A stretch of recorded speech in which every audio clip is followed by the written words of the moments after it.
देखिएगा आप इसमें स्थलीय जंतुओं को पढ़ रहे थे, स्थलीय जंतुओं के बारे में जान रहे थे। स्थलीय जंतुओं को 3 भागों में अपन ने बांटा था। उसमें नंबर ए जो था वो था सम आवासीय जंतु, जो आप जान चुके थे। उसके बाद नंबर बी पर आपने जाना था मरुस्थलीय जंतु। वहां आपने विशेषता देखी थी कि उनकी जो त्वचा है उसका जो रंग है वो मरुस्थल की मिट्टी की भांति था, भूरा रंग, ताकि वो मिट्टी में छुप सके। अब अपन नंबर सी इसमें बात करेंगे शीत आवास के जंतुओं की। तो देखो शीत आवास के जंतु या यूं कह सकते हैं बर्फीले क्षेत्रों के जंतु या ध्रुवीय प्रदेशों के जंतु, इनकी विशेषता क्या है? इनके त्वचा का रंग सफेद होगा ताकि वो बर्फ के साथ मैच कर सके, ताकि वो उसके अंदर छुप सके। कुछ विशेषताएं होंगी इसमें। अपन और क्या देखते हैं, इनकी त्वचा में के ऊपर बाल सघन होते हैं, बालों की डबल लेयर्स होती हैं। इनकी स्किन के नीचे एक वसा की एक मोटी परत पाई जाती है, जो कि इनको शरीर के तापमान को नियत बनाए रखने में क्या होती है? सहायक होती है। तो यह कुछ विशेषताओं की बातें अपन इसके करेंगे। तो देखिएगा नंबर सी अपन बात कर रहे हैं शीत आवासीय जंतु। शीत आवासीय जंतु। अब देखो शीत आवास के जंतु हैं क्या? पहले सिंपल डेफिनेशन अपन दे दें कि शीत आवासीय जंतु कम तापमान और बर्फीले क्षेत्रों में विचरण करने वाले जो जंतु हैं, जो वहां के अनुकूल हैं, वही क्या है? शीत आवास के जंतु हैं। तो एक सिंपल डेफिनेशन दे दीजिए, कम तापमान व बर्फीले क्षेत्रों में, कम तापमान वे बर्फीले क्षेत्रों में, कम तापमान व बर्फीले क्षेत्रों में पाए जाने वाले जंतु, बर्फीले क्षेत्रों में पाए जाने वाले जंतु। शीत आवासीय जंतुओं की क्या डेफिनेशन दी है आपने? कम तापमान वे बर्फीले क्षेत्रों में पाए जाने वाले जो जंतु हैं, वही जंतु क्या है? शीत आवासीय जंतु है। अब देखिएगा, सबसे पहले अपन इसके उदाहरण देख रहे हैं, एग्जाम्पल्स। उदाहरण या एग्जाम्पल से अपन इनकी विशेषताओं को अपन देखेंगे। आप देखो, जैसे मरुस्थलीय का सबसे अच्छा एग्जाम्पल आपने क्या देखा था? ऊंट। ऊंट की जो विशेषताएं थी, वो जो उसके वातावरण के प्रति अनुकूलन के जो गुण थे, वही वास्तव में क्या थे? उन सभी जंतुओं के गुणों में शामिल थे कि जो है उनका जो मल है वो ठोस होता है, मूत्र उनका गाढ़ा होता है, त्वचा का रंग भूरा होता है। ये सारी विशेषताएं आपने वहां देखी थी ऊंट में। पैर गद्दीदार होते हैं।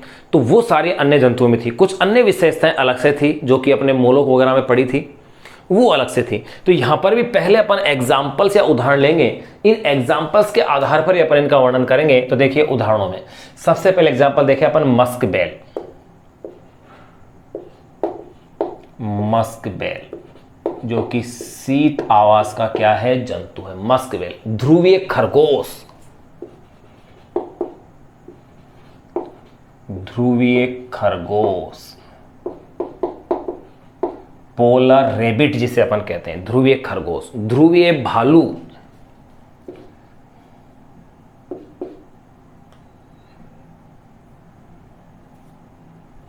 चलो इसके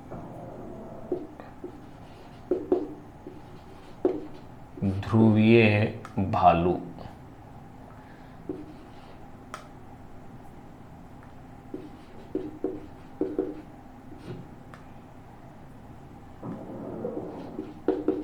यहां अपन किसी एक जंतु को आधार लेते हुए ही अपन क्या करेंगे? उसका वर्णन कर लेंगे। ध्रुवीय भालू,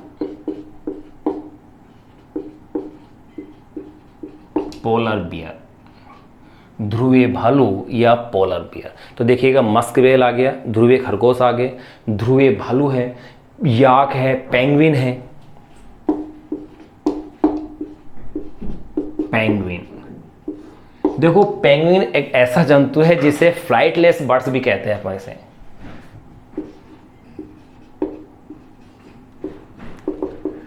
फ्लाइटलेस बर्ड यानी कि नहीं उड़ने वाला पक्षी।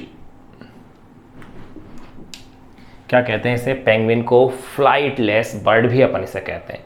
और भी एग्जाम्पल आप ले सकते हैं। देखो ध्रुवीय प्रदेश के जंतुओं में मस्क बेल है, ध्रुवीय खरगोश है, ध्रुवीय भालू है, पेंगुइन है, इसके अलावा रेंडियर है। ध्यान दीजिएगा, रेंडियर, जो रेंडियर है ये भी ध्रुवीय प्रदेश के ही जंतु हैं, जिसे अपन कह रहे हैं रेंडियर्स। इसके अलावा सील, सील ये भी ध्रुवीय प्रदेश का जंतु है, इत्यादि। ये आप एग्जाम्पल्स याद रखिएगा। देखिए कौन से, मस्क बेल, ध्रुवीय खरगोश, ध्रुवीय भालू, पोलर बियर, पेंगुइन जिसे अपन फ्लाइटलेस बर्ड भी कहते हैं, यानी नहीं उड़ने वाला पक्षी, रेंडियर, सील,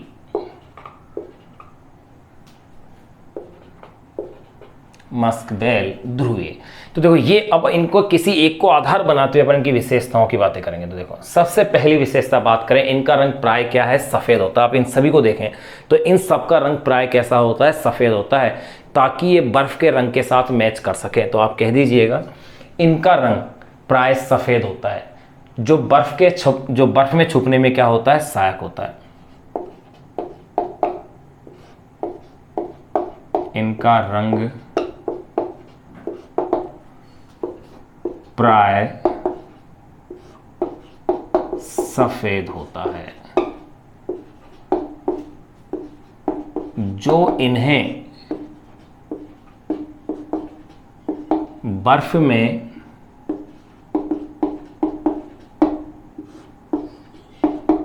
छुपाने में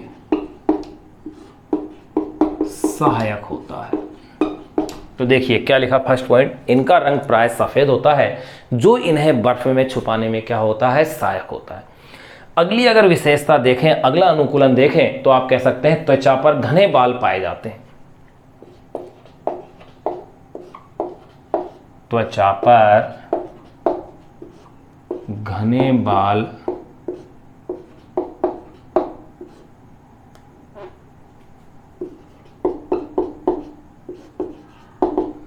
त्वचा पर घने बाल पाए जाते हैं, जो इनकी अत्यधिक ठंड से क्या करते हैं, रक्षा करते हैं। जो इनकी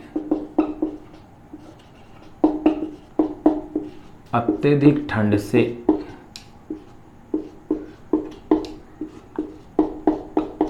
रक्षा करते हैं। तो देखिएगा दो विशेषताएं या दो अनुकूलन जान लिए हैं। इनका रंग प्राय सफ़ेद होता है, जो इन्हें बर्फ में छुपाने में क्या होता है, सहायक होता है। त्वचा पर घने बाल पाए जाते हैं, जो कि इन्हें अत्यधिक ठंड से क्या होता है, बचाता है। अगली विशेषता देखें, कान और नाक के छिद्र और आंखों बाल से क्या है, ढके होते हैं।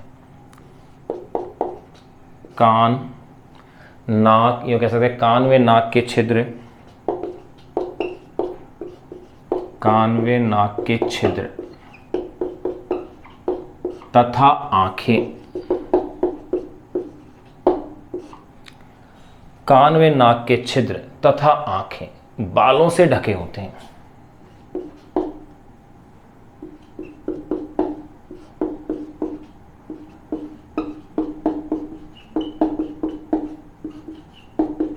तथा आंखें बालों से क्या होते हैं, ढके होते हैं। और एक बड़ी ही महत्वपूर्ण विशेषता कि इनकी त्वचा के नीचे चर्बी की परत पाई जाती है। इनकी त्वचा के नीचे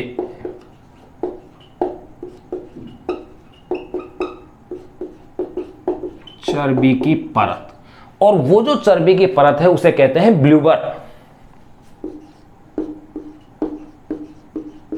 ध्यान रखिएगा भाई इसे।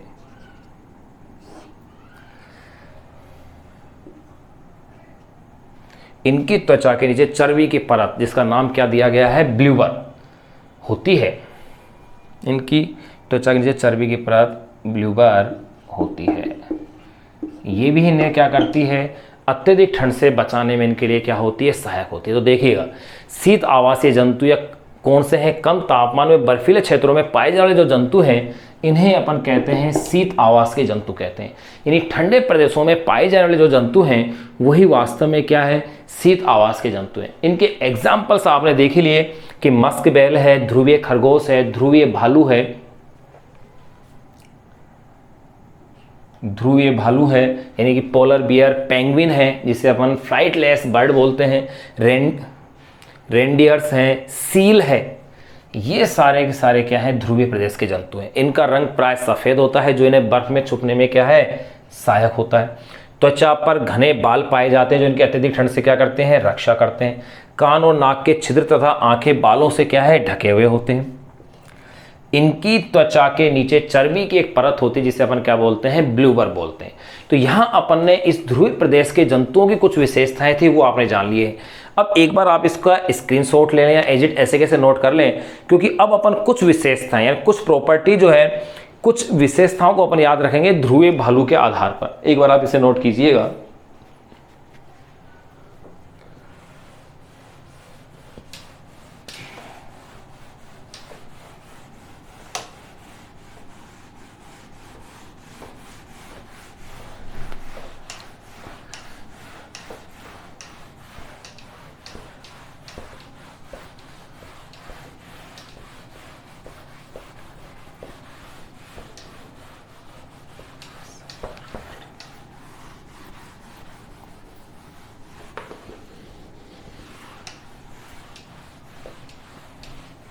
देखिएगा, अब अपन कुछ विशेषताएं देखें। अगर आप लिखें यहाँ पर कि ये ध्रुवीय भालू है जैसे, तो ध्रुवीय भालू के अंदर क्या क्या विशेषताएं हैं अपने सामने, तो देखिएगा भाई, पहली जो विशेषता ध्रुवीय भालू की आती है वो आती है अपने पास कि शरीर पर बालों की मोटी परतें होती है। नंबर 1, शरीर पर बालों की 2 मोटी परतें, 2 मोटी परतें होती हैं। ध्यान रखना, शरीर पर बालों की क्या है, 2 मोटी परतें होती हैं जो क्या करती है, सर्द मौसम में शरीर का ताप बनाए रखती है, यानी शरीर के तापमान को मेंटेन रखती है। यूँ कह सकते हैं सर्द मौसम में शरीर को गर्म रखती है, जिनका कार्य क्या है, सर्द मौसम में। याद कीजिए, ऐसे ही अपन ने ऊंट के संदर्भ में मरुस्थलीय जंतुओं की विशेषताएं देखी थी। तो देखो पहला क्या लिखा मैंने, सर्द मौसम में शरीर को गर्म रखती हैं, सर्द मौसम में शरीर को गर्म रखती हैं। क्या गर्म रखती हैं, ये जो डबल लेयर की जो है शरीर पर बालों की जो 2 मोटी परतें होती हैं वो शरीर को क्या रखती है, गर्म रखती है। अब देखिएगा दूसरी विशेषता की बात करें, नंबर 2, दूसरा अपन क्या देखते हैं, त्वचा के नीचे वसा की मोटी परत होती है।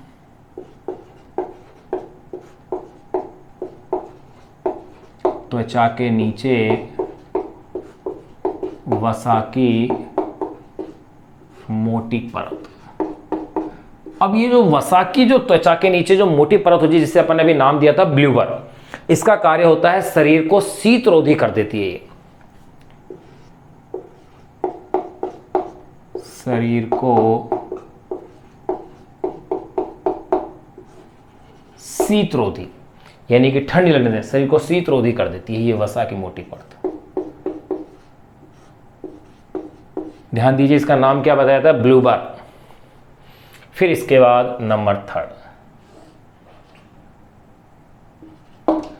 तीसरी अगर अनुकूलन देखें अपन ध्रुवीय भालू का, तो तीसरे अनुकूलन में अपन पाएंगे नाखून मुड़े हुए लंबे हुए पैने होते हैं। इसके नाखून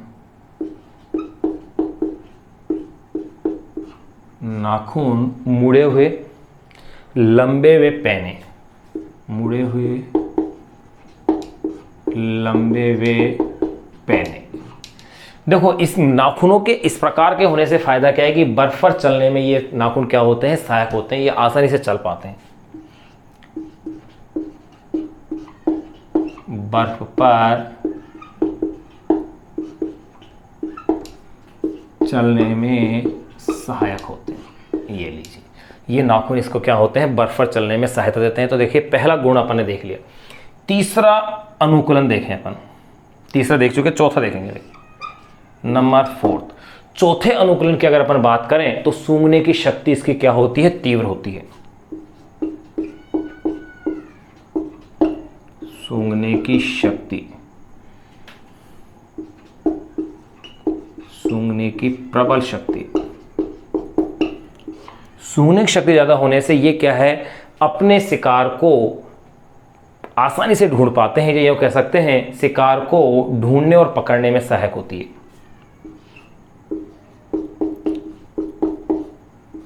शिकार को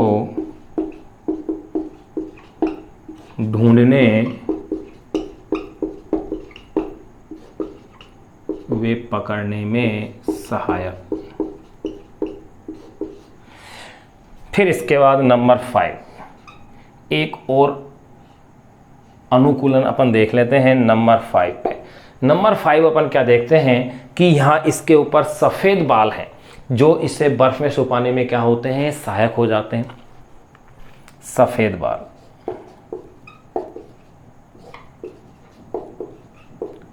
सफ़ेद बाल, सफ़ेद बालों के होने से क्या लाभ है, तो देखिएगा 2 अपन लाभ इसके ले सकते हैं सफ़ेद बालों के होने से। नंबर फर्स्ट, पहले लाभ की अगर अपन बात करें तो बर्फ में आसानी से दिखाई नहीं देते इन सफ़ेद बालों के होने से। बर्फ में आसानी से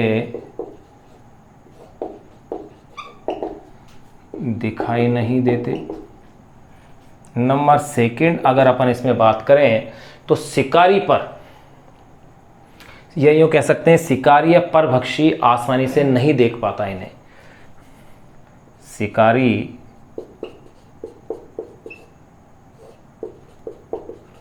या परभक्षी जो इनका भक्षण करता है, शिकारी या परभक्षी इन्हें आसानी से नहीं देख पाता है। तो देखिएगा ध्रुवीय भालू में क्या अनुकूलन थे। नंबर 1, पहले अनुकूलन की बात करें तो देखिए आपने क्या देखा कि शरीर पर बालों की दोहरी मोटी परतें, जिससे क्या लाभ होगा, सर्द मौसम में शरीर को गर्म रखती है। दूसरी अगर अपन बात करें नंबर 2 देखिएगा, नंबर 2 त्वचा के नीचे वसा की मोटी परत होती है जिसे अपन क्या कहते हैं, ब्ल्यूबर कहते हैं। उस मोटी परत को कहा जाता है ब्ल्यूबर। तो देखिएगा शरीर को शीतरोधी कर देती है जो ब्ल्यूबर होती है वो। नंबर 3, तीसरा आपने क्या देखा, नाखून मुड़े हुए, लंबे और पैने होते हैं। इससे इसे क्या लाभ होता है, बर्फ पर चलने में इससे क्या है, ये सहायक है। फिर देखिएगा नंबर 4, सूंघने की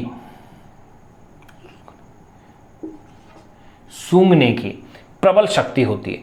सूंघने की प्रबल शक्ति होने की वजह से ये आसानी से शिकार को ढूंढ लेते हैं और उसको पकड़ने में भी क्या होती है, सहायक हो जाती है। फिर देखिएगा नंबर 5, सफ़ेद बाल होते हैं। सफ़ेद बाल होने के क्या क्या लाभ थे, देखिए पहला लाभ, बर्फ में आसानी से दिखाई नहीं देते। सेकंड, शिकारी या परभक्षी इन्हें आसानी से नहीं देख पाता, ये अपने पास लाभ थे। तो यहाँ आपने शीत आवासीय जो जंतु हैं, यानी कि जो कम तापमान में या बर्फीले क्षेत्रों में पाए जाने वाले जो जंतु हैं, उनमें क्या अनुकूलन थे वो आपने इसके अंदर जान लिए। तो देखिए अपन ने जो जान लिए हैं, पहले तो अपने नंबर 1 पर जो जाने थे अपन ने, इसमें मरुस्थलीय अपन इसमें जान चुके थे। नंबर ए पर जो अपन ने जाना था वो था समावासीय जंतु, यानी स्थलीय जंतुओं की बात कर रहे हैं। वैसे अपन ने देखो जब आवास के आधार पर जंतुओं को वर्गीकृत किया था तो उसमें नंबर 1 पर थे जल में निवास करने वाले जंतु, यानी कि जलचर जंतु जिन्हें अपन ने कहा था। फिर नंबर बी पे अपने, नंबर 2 पर अपन ने लिया था स्थलीय जंतु, जिसके 3 भाग अपने पढ़े हैं। नंबर ए अपन ने पढ़ा था समावासीय, नंबर बी पढ़ा है मरुस्थलीय और नंबर सी अपन ने पढ़ा है शीत आवासीय जंतु। यहां अपन ने कंप्लीट कर लिया। अब अपन बातें करेंगे इसके अंदर नभचर यानी आकाश में उड़ने वाले जंतु की। एक बार आप इसे नोट कीजिएगा एज इट इज।